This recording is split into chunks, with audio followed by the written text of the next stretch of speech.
So, Mark, thanks for joining.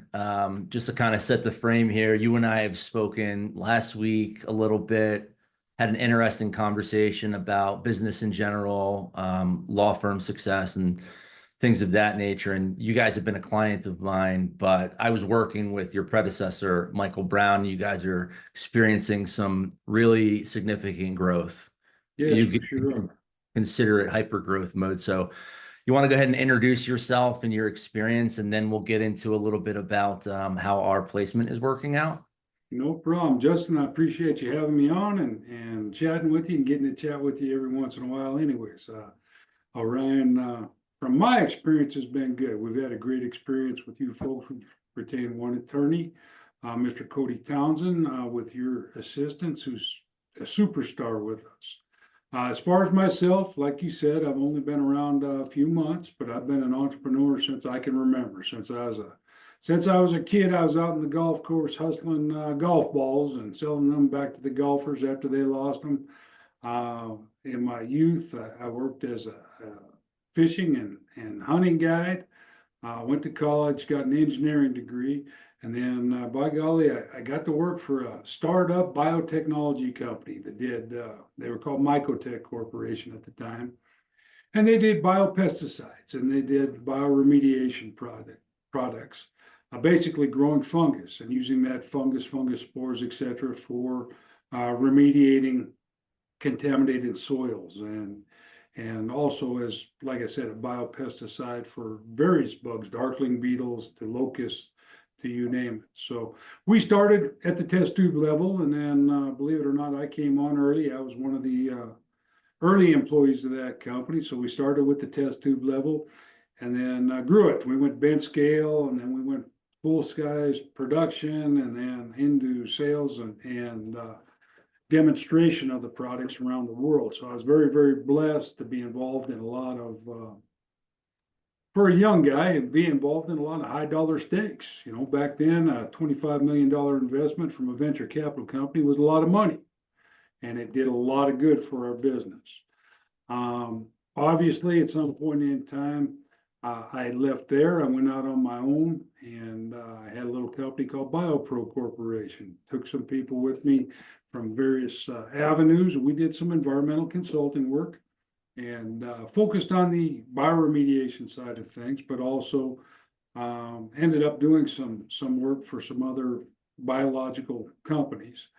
That company that I opened didn't last about a year before I was absorbed by a corporation, and I was absorbed by a corporation that soaked us up, brought us in, and then allowed me to work within their confines to grow within their business. It was an agricultural company, but we did composting and other technological development, a lot of patent stuff. The company was very high end, so we did a lot of patent stuff regarding new technology development, but also applied our technology.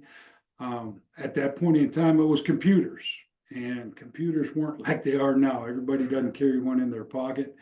Back then, you had a computer, and we used a DOS-based system to program various things. And we actually were some of the first people to ever automate systems using computers. So we'd automate an entire mushroom production facility or a hog facility or, any number of things. We'd automate the entire system, multiple systems for multiple operations around the country and around the world, which you could control at your computer desktop. Today, it's come a long way since. So Windows came around. We moved things in that direction with Windows. There was a point in time when I worked with Fancom in which Fancom actually got purchased. So our largest customer purchased our supplier. I was in the middle, and the writing was somewhat on the wall for me to step out and do some other things. Beyond that particular technology development stuff, I was also inept at product development. I enjoyed it. I enjoyed reaching out to companies, and this is kind of interesting, but at one point in time, I took a product that we used on a commercial scale for composting, and we're all familiar with composting now, but back then, composting was a new concept around the country. But I took a brown paper bag full of corn gluten meal, stuck a label on it, took it to Myers Corporation in the Midwest, which is one of the, they're kind of like the precursor to the Walmart superstore. Went to Myers corporate office in Grand Ledge, Michigan, put this brown bag on the table, and bottom line, sold them. They bought for every store, and then we actually put a label together and got our UPC codes done and went out there and we started selling that particular product, not just around the country and with compost bins and things of that nature, but around the world. People were buying a product that we took from the industrial side and brought it to the retail shelves. Product wise, I've done that several times with a variety of different products. I was involved in the dancing Christmas tree. When automation first came out, you'd walk past, now it's all the time, but you'd walk past this Christmas tree and it sing Christmas songs. And we got lucky enough to be on the late night show or the late show with, I think it was Jay Leno at the time. And he put the Christmas tree on because it was neat and dancing. We did some infomercial stuff and we made a little bit of money with an automated Christmas tree. But I digress, I guess, a little bit. So from there, as far as my experience, I found myself in a position where, like I said, our biggest client just bought our supplier. I was in the middle. Something had to give or go. I was offered a position to stay on, but I moved back to Montana. Actually came back to Montana with the intent of opening a consulting business, which I did, MJS Business Service, and I've operated that for upwards of 26 years now. Essentially, I help businesses by putting business plans together. So I evaluate their business, I evaluate the marketplace, and then I structure a business plan, comprehensive with pro formas, income statements, cash flow statements, break-even analyses. So I look at that idea, I look at that team of people, and I help them put together a business plan that starts with an idea, identification of the market, a deep dive into that market, and then an actual plan with a mission statement that's very well defined and a plan. Where are we going to build this? What are we going to do? Step 1, step 2, step 3, step 4, step 5. How are we going to market things? How much money are we going to put towards marketing? And then where are we going to put that money to become successful? Run the numbers and then go from there. So I've helped literally hundreds, I would say hundreds of companies establish themselves over the years. Now, as you and I both know, not all companies are successful. I believe the SBA says 50% of all companies will fail within the first 5 years. 75% of all companies will fail before 10 years. So the odds are somewhat stacked against us. We're baseball players. Bottom line is 35% or batting 300 is pretty good when you're an entrepreneur. So some of those companies didn't last long. Some of those companies were very, very successful and are still around 20 years later. Yeah. I've had the opportunity to work with everything from personal rapid transit, which is a fascinating technology. It's been around now for 15, 20 years. It actually solves our transportation issues in the inner cities. It's clean electric transportation that's grade separated, runs on a track. So you've been to Disney World and you've seen trains that are elevated at Disney World, Disneyland. It's not a train though. It's got an individual pod or an individual car. So you and your family get your own private car. You don't have to stop at all the stations along the way. It just takes you right to where you need to go, lets you off. When you get done, you get back on and you go back home using that little pod. It's been around a while, but pretty big technology. I actually had the opportunity to raise about $350 million for potential implementation in Greenville, South Carolina for that particular product and that particular technology package. That's a big one. Some of the smaller ones that I've worked with, the pass back football, for example. I was behind the pass back football, myself and some partners. I was retained to do a business plan for the gentleman that invented the pass back football. And I started writing the plan. I started looking at the market. This ball it's a half a football, and when you throw it against the wall, If you throw a duck, you get a duck in return. And you throw a spiral, you get a spiral. So I started doing the market research and I went, hey, hold on a minute here. Send me some of those balls if you have some. And the gentleman sent me some. I have friends that are football coaches in the professional ranks, collegiate ranks all around the country, and some friends that played professional ball. He sent me a dozen balls. I sent them out. Next thing I know, we had excitement and a buzz around it. And, you know, within 4 years, we're selling balls all over the globe. We've got a rugby ball being sold down in New Zealand and Australia. We've got footballs being sold in Germany and England and Canada and Mexico and all throughout the United States. You know, our first sale came from the Detroit Lions. And we used a pyramid approach to marketing. We got, at the time, there were 32 professional teams. Well, it's pretty easy to reach 32 teams, as it is to reach 500 college teams, and then, 17,000 high school football teams, and then the junior leagues expand out enormously. So we started with the professional ranks, started there, and the Detroit Lions bought the very first case of balls, not for utilization with their players, but for their youth camps. It was unique. We put their logo on it, and it was unique. So they bought them for their youth camps, and then we expanded out from there. Eventually, that ball got adopted by the professional ranks for both their youth camps and promotion, as well as a lot of coaches used them to train their athletes. And then collegiately, we got adopted, and then we went after the high schools. We did, again, infomercials, which I think are a thing of the past, but now with everything being digital, YouTube, etc., infomercials, I don't think work the same as they used to back then. But we did infomercials and we sold footballs all over the globe and had a blast with it. On the side, I bought, and maybe I made the crucial mistake. Every once in a while, you buy a business and you fall in love with that business, and you actually allow that business to run you rather than you run that business. And I fell in love with an outfitting service. So I purchased Stockton Outfitters up here in Montana 26 years ago. I fell in love with it. I became the head guide, chief bottle washer, booking agent, you name it. Now it's hunting, so you can't hunt year round. You can only hunt for 3-4 months out the year. I was still doing my consulting on the side. But by golly, I fell in love with it, and I held on to that business for 22 plus years until I spun it a few years ago, which leads me to where I am today. I was, again, consulting and working on a variety of different projects, one of which I actually bought into again, which is Complete Spray Tech out of Florida.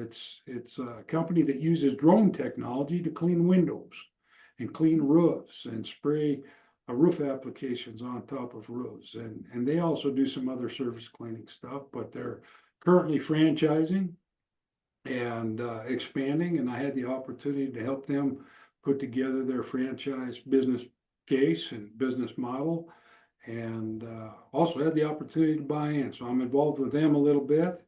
I discovered an opportunity. You mentioned Michael Brown, and Michael Brown left Silverman Law, but not without finding his replacement first, to go towards his own ventures. I was lucky enough to be selected to be his replacement. Michael did a fantastic job of building a systematic foundation. We have systems within this company that are, I hate to say they're bulletproof, because systems always adapt and change, just like a business plan.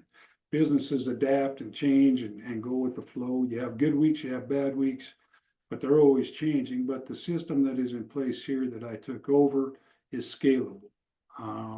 And what I see my job with the company is to scale this business.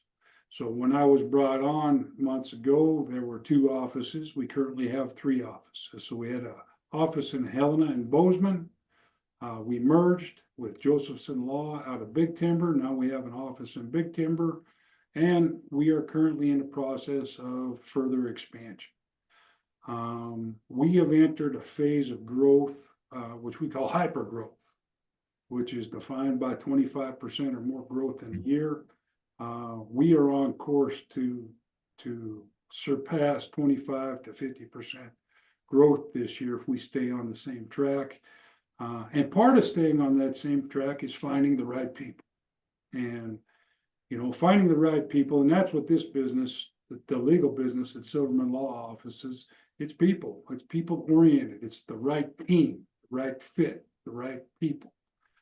It's not always easy to find those people, and that's where we've contacted Orion, and we've worked with Orion in the past to find some fantastic candidates, to include, I believe I mentioned Cody Townsend, coming on through Orion. I think he's been with us, about a year, Justin? Mm-hmm.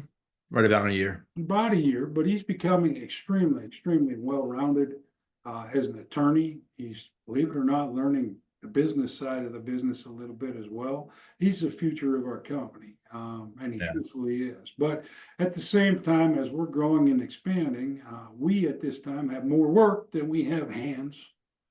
So we're looking back to Orion again to help us identify, in particular, a few attorneys, a litigation attorney, in some of the areas that we have weakness. So that's where we sit.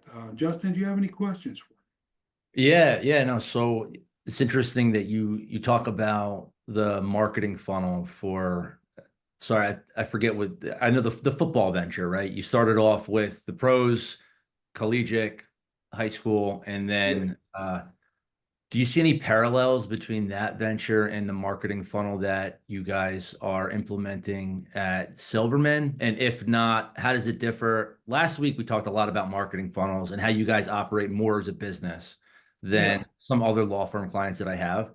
Well, So the model that's built, and the model that was here when I got here, is what they call the PCLC funnel, which is the perfect client life cycle.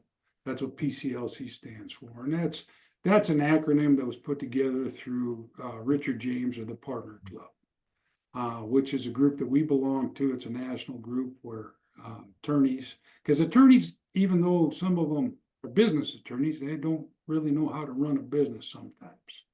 Now, that particular funnel is more of a client intake onboarding funnel than it is an actual marketing funnel. So the top of that funnel is your leads, and then you qualify the leads, and then you move on down from qualified leads to potential hires, and then at the bottom you've got your hires. Above that, however, is where your actual marketing goes into it. So there's a funnel above that produces leads, correct?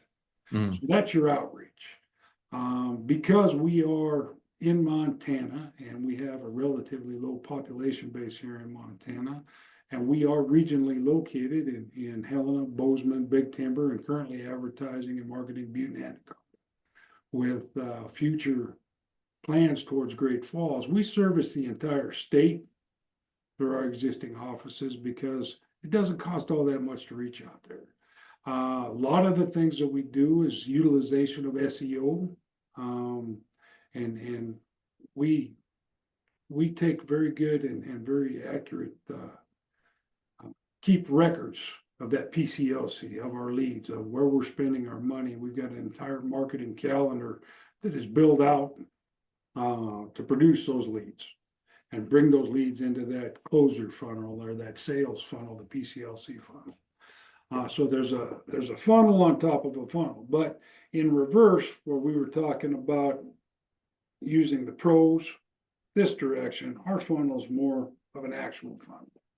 So we're reaching out and trying to reach the proper audiences through SEO. We are using Facebook very successfully. We're using Twitter. We're using all of the social media aspects that are available to us to expand things out. We're also doing a lot of press releases. That's something that people forget from time to time, is that having somebody, there's people out there in the press that are looking for something to write about. By golly, let's give it to them.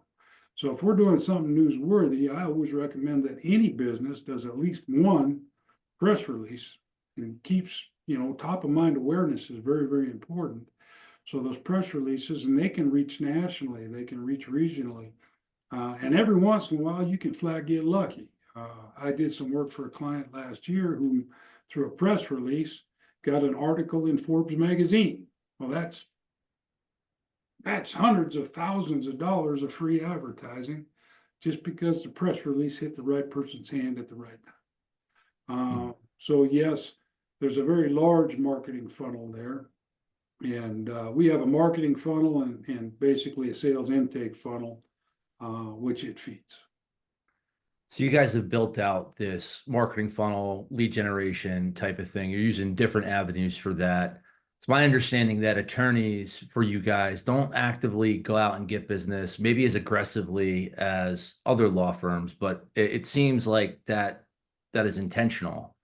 Well, that's not the case at all. That's actually, Justin, that's inaccurate. Oh, okay.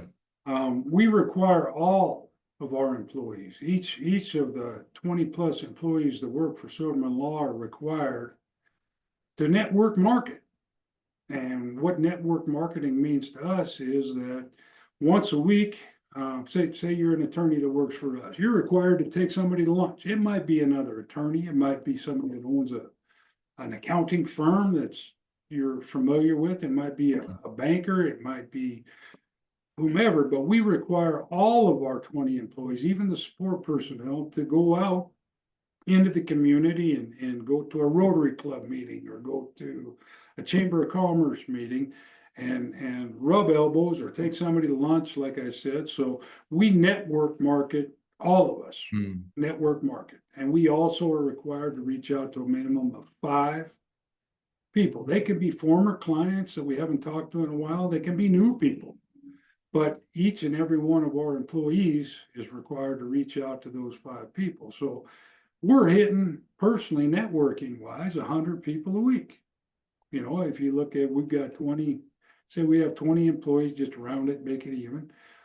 We have a few more than that, but 20 employees, we're reaching a minimum of 100 people a week through network marketing. Okay. What we do that is different is that our sales intake funnel has a non-attorney salesperson or a closer. So what we do that's completely different is our marketing creates leads. Those leads do not go directly to the attorney. The leads go to a salesperson who qualifies those leads, make sure that we can help them in one manner or another. So it's a service area that we have. Once he qualifies those leads, he sets an appointment with, I hate to use the word closer, but a non-attorney salesperson. That non-attorney salesperson goes to that appointment, and it can be 15 minutes to a half-hour appointment. His job isn't to give legal advice. We can't give legal advice throughout this process. His job is to talk to the people, make sure that the lead is qualified, and then make sure that we can address their problems. So what that person does is sits down and explains our business, puts together a plan of attack. That plan of attack is and it changes case per case, matter per matter, but we're going to get you with attorney Joel Silverman. Joel's a specialist in business. You know, we're going to do this X, Y, Z, X, and then we will do this for X dollars. We work, and here's how we work, is off of a retainer system. So we require a retainer up front from all of our customers. We take the retainer up front, and then our attorneys, when they onboard, that's what they do, is they onboard the client. They take all of the notes that were collected in this process, they onboard the client, and then they work off of an already collected retainer. So where a lot of attorneys that are out there on their own, struggling to make business, going to do this, going to do that, we've got a marketing funnel which is built to drive leads in. We've got an intake funnel which is built to maximize our close rate. And we have a close rate of roughly 70% on those qualified leads, which I'm sure you can attest to. So that's an unheard of number. Our close rate is 60 to 70%. Once they hit that funnel, and once they set an appointment, those are solid numbers. That being said, that marketing funnel, we're reaching literally hundreds of thousands of people with the marketing funnel to get down to that level. Okay, gotcha. Yeah, I wasn't aware that you guys had that much of a focus on the networking, but I guess they squeeze it into their daily activities, right? Going to Yeah. meet people. Well, it can be as simple as doing 5 emails to former clients you haven't talked to in a year. Yeah. Hey, just checking in. I'm still here. You know, So what are you doing? Hey, and that can lead to one out of those 5 might say, "Hey, I am working on something you can help me with." yeah. So migrating a little bit back toward recruiting, how do you ensure that you're bringing in the right talent for long-term success? You mentioned it changes. You have to be flexible. The business It change and certainly evolve. does change. And I think you and I talked about this earlier. We hire slow, but Yeah. we fire fast. If it doesn't work, we identify that and we do that. Silverman Law has a very, very unique corporate culture. And this corporate culture is one that allows somebody with an inner desire to improve themselves and be the best, to grow and flourish with like-minded people around them at all times. But conversely, if you're one of those people that meets the minimum requirement daily, it's not an atmosphere for you. It's not the right atmosphere for you. So we're a very big team, little me company mentality, meaning the team comes first. All of our attorneys, all of our professionals that work in this office work interdependently. That's a big word. I stole that from Stephen Covey, and you know that, but interdependently. So they're constantly improving themselves, but in the improvement of themselves with a focus on the team, we're all making this company grow at a very accelerated rate and be successful at that level. So that company culture is fantastic. We have a process of interviewing, which is based on a few models that are out there. But our process is, I hate to say it's drawn out, but it is. First off, we evaluate resumes. If you make it through the resume evaluation process, then we have a 15-minute interview. And it's quick. It's not to figure out what your degree was or how smart you are about what legal practice you're in. It's about to figure out, it's set up to determine what type of character you have as an individual. And if you fit the character that our corporate culture is designed around, you move to the next level. That next level involves the addition of new people in the interview process. But again, we're digging into your character for 1 hour. So the next interview is an hour-long interview. And we're digging into your character. We do an extensive background check. We do call all the references and we demand references. We also have, we've got the technical stuff. So if you've got a writing example to send to us, we're going to request it. We're going to look at it. If your application's incomplete, if your resume doesn't look professionally put together, they all get thrown out. So we go from 15 minutes to an hour. And then the next step is when you get to meet all of us. So the next step is a working interview. And when you hit, we call it a half-day interview. That's when you're invited into one of our offices and you're there for a half day. We're going to treat you to lunch. We're going to show you around. We're going to introduce you to everybody. And then we're going to sit down and we're going to allow each and every team member the opportunity to ask questions again. We focus not on your education. We don't necessarily focus on your accomplishments. We're going to focus on who you are as an individual. Make sure you fit our team. After the half-day interview, we have a company-wide right now policy in which we all get to vote, and it could be 17-3, it could be 10-10, it could be you name it, but we all get to vote on the person as to whether they fit our company culture or not. The bottom line with hiring is we can teach all kinds of things. We can teach a paralegal to be a paralegal.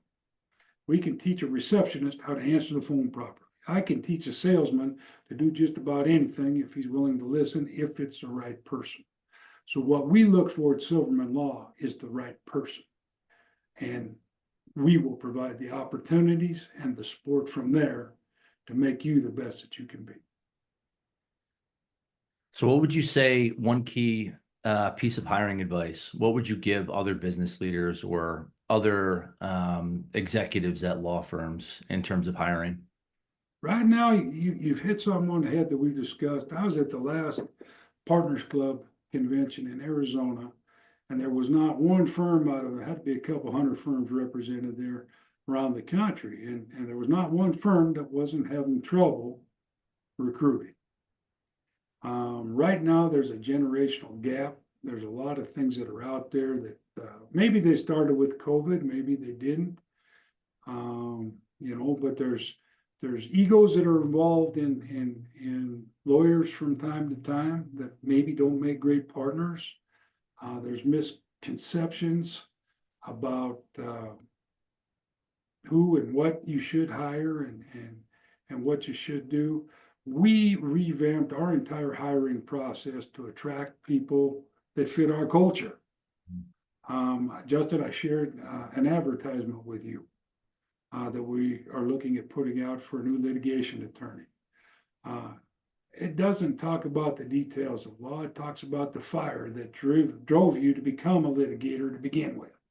Mm-hmm. And we've got another ad that we put out there that it relates to people. You see these new attorneys, they graduate, they work, they claw, they scrape, they save to get to law school, to attain their bar, and they've accomplished their dream, and then all of a sudden they're sitting in an office in Denver, Colorado, with four walls doing a bunch of research and a bunch of writing for somebody else that gets to talk to the clients for the next 5 years. So we reach out to those people and try to give them the opportunity that's here at Silverman Law, the opportunity to basically become what you want to become, what you desire to become, and grow. So in that process, I guess the biggest thing that I would say as far as law firms, one, know your target audience. Two, reach out to that target audience in a way that they can understand and relate to it. These new ads I was talking about didn't come from me. After I interviewed about 20 attorneys, I was like, they're all saying the same thing. This is where they're stuck. This is where they're disappointed. So why not speak their language back to them and trying to get them on board? And again, we are very thorough. Again, it's a culture fit more so than it is what you've accomplished legally with our business. If you fit our culture and you become part of this team, you're going to grow as an individual. As you grow as an individual, you're going to grow monetarily with the company. And so it's a symbiotic relationship from before we hire somebody to after they're on board. And that's another thing that I find beautiful in what we do is that we hold ourselves accountable, Justin, and then I hold you accountable. Does that make sense? So I have a set number of billable hours that I hit every week, and you have a minimum, and you should at least be at the minimum. It helps everybody. So everybody here holds everybody accountable and themselves accountable. And it's those people, the ones that hold themselves accountable, take that self-pride in themselves to be the best in our firm, to be the best at what they do. Those are the ones you want to hang on to. So last question here. We're in hyper growth mode right now. So we know where the organization is heading. It's all positive this year. How do you see hiring playing a role in achieving whatever growth goals that you have, whether they be revenue or operationally? How does hiring play a part? Hiring is essential. Right now for us, it's hiring and space. As we hire, we're running out of space in our offices. So we're evaluating new office facilities in Bozeman, We're offering, even though we have an office facility in Bozeman, we need more room. We need more space to put these people. Same is true here in Helena. We're evaluating that as well. We're actually going to expand to Butte, Montana this year. And put a brand new office there with additional attorneys. And we did the expansion in Big Timber. So whatever empty offices we have, we are working at filling at a rapid pace. As I discussed to you, our marketing is working so well, and our intake funnel works so well that a 60 to 70% close rate, that's unheard of in any industry. It really is. That means we're doing things right, but we're growing at such a rate that we need more people. Now that being said, I am of the mentality that you keep growing your marketing funnel. It's very, very important to realize what percentage of your gross revenue you're paying for. So is it 5% of that gross revenue target? Is it 10%? There's some companies that are 20% goes toward marketing and advertising to gain that type of growth. Our firm sits between 7 and 10, usually, maybe a little bit lower from time to time, but 7 and 10. But we're still growing. So as we grow our marketing funnel, we grow the business. As we grow the business, we grow our employee recruitment. So it's again, it all works. The Lion King, the circle of life. And one of the things that's not unique, I wouldn't say it's unique, I learned a new term, is it's not necessarily your plan, it's not necessarily your standard operating procedures. However, it can be your communication that allows this growth. Communication is important. You need to communicate obviously with your entire team. You've got a support staff that's out there. You've got a marketing staff that's out there. You've got an attorney staff that's out there, paralegal staff that's out there. How do you keep everybody on the same page? How do you keep everybody going the same direction if you don't have efficient communication? I learned many, many years ago, actually with that first company I told you about, a concept of having daily meetings with my immediate staff. It's only a 15-minute meeting, but it sets the goals. It's not a meeting of, hey, I want you to do this. It's a, hey, these are our goals. What do you need to get? What do you need from us to accomplish these tasks? So we do that with our operations department. We do that with our marketing department and our intake department. We have a corporate-wide meeting once a week where everybody's involved to stay up to pace on what's happening. And then we have an attorney meeting once a week. And this whole process is something I learned as an engineer years and years ago in manufacturing microbiological products and building plants and facilities. But it still applies today. In the legal field, they're calling it flow. How do you get your company to flow? Again, we all have a hierarchy or a triangle.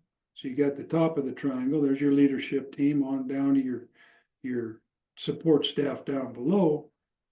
But how do you get them to follow you in a particular direction? How do we turn that on its head and move this direction forward? Because you're either moving, as a business, you're either moving forward or backwards. Businesses don't sit still. They're either moving one direction or the other. So when we're moving this triangle forward, how do we keep that going? Well, there's a circle inside this triangle, and it's a communication circle. And that communication circle is what, in the legal field, they're defining as flow. In the engineering field, it's a management practice I was taught 20, 30 years ago. Yeah. But through communication, and the way you get that arrow to move in the right direction is to get everybody on board, keep everybody in the loop, and continually communicate and put new goals forward and utilize their input. And what that does and what that achieves for any company, and I'm going on a tangent here, Justin, if you need to stop me, you can, but what that allows any company to do is because there's ideas that come from everywhere. The receptionist has a great idea if somebody listens to her. All right. there's an area of expertise that she knows more about than anybody else. It gives everybody in your organization a voice. And that voice can be heard, and you can find that hidden gem of an idea anywhere throughout the 20, the 30 people that work for you. It can come from anywhere at any time, and all of a sudden there's the answer to a problem that we've had for months. So, and I didn't mean to go on a tangent there. That was great. That was a good way to end it. It's got me, whenever I have these conversations, it always makes me think about my own business. So it's good to hear for our viewers and for myself. So it's been good, Mark. I'm gonna pause recording. I'll see you on the other side. Sounds good. Thank you, Justin. I enjoyed it.